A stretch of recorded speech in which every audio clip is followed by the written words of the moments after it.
So the question, a question here is,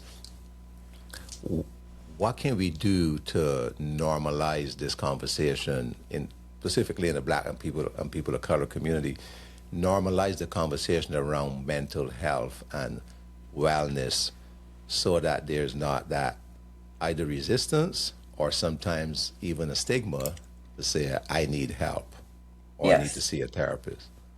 Yes. The first thing is, I think low hanging fruit is how we talk about it. Hmm.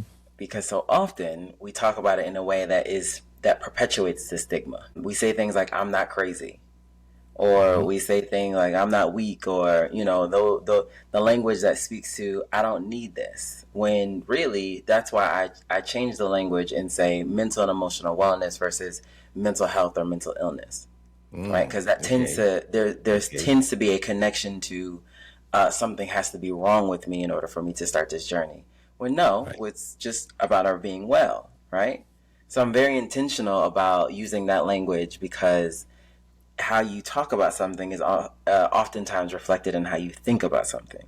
And so start with changing the language. Instead of saying therapy, let's say support, perhaps Hmm. coaching, mental fitness, different things that will resonate with the people you're talking to, because therapy by itself tends to have a stigma. Another way is, how do we normalize vulnerability? Now, I know we don't like that word. I know that is a very triggering word to us.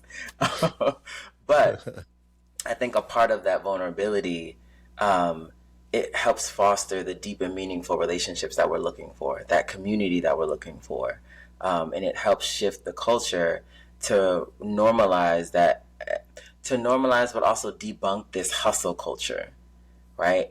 Mm. Me being strong is actually me just suppressing my emotions and suppressing trauma and suppressing wounds. When if I bet if the minute you talk about something that has been challenging, somebody in the room is going to say, "Yeah, me too."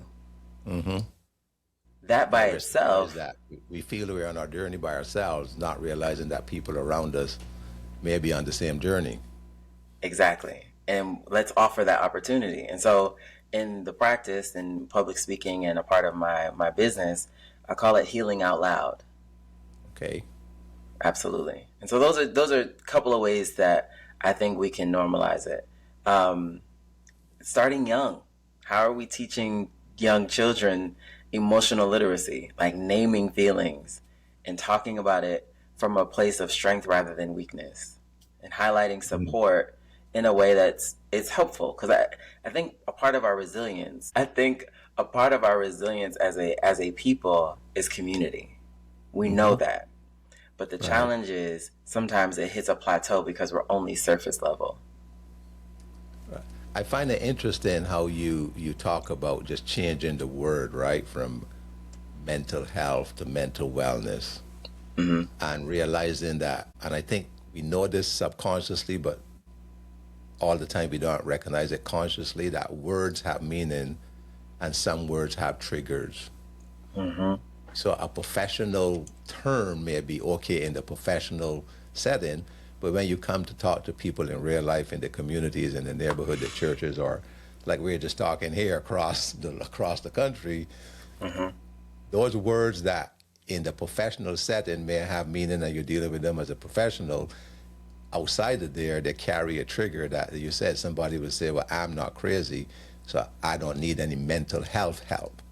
Right. Exactly. Exactly Compared that. to what, like you said, what are we doing to take care of our mental and emotional wellness? Hmm. And now, to me, that seems to take on a different term of, okay, I want to be well. It's not about being whatever that stigma is. It's about, I want to be well through this process. Right? So, to me, that sort of stuck with me. I've never really thought about it like that until you just mentioned that changing the changing the talk, the words that we use, can help break down some of those barriers. Yes. Absolutely. So we talk about the talk, we talk about being vulnerable, which is another thing in the cultural language, and then healing out loud, and then helping our young people to begin to realize that this is okay. Hmm. So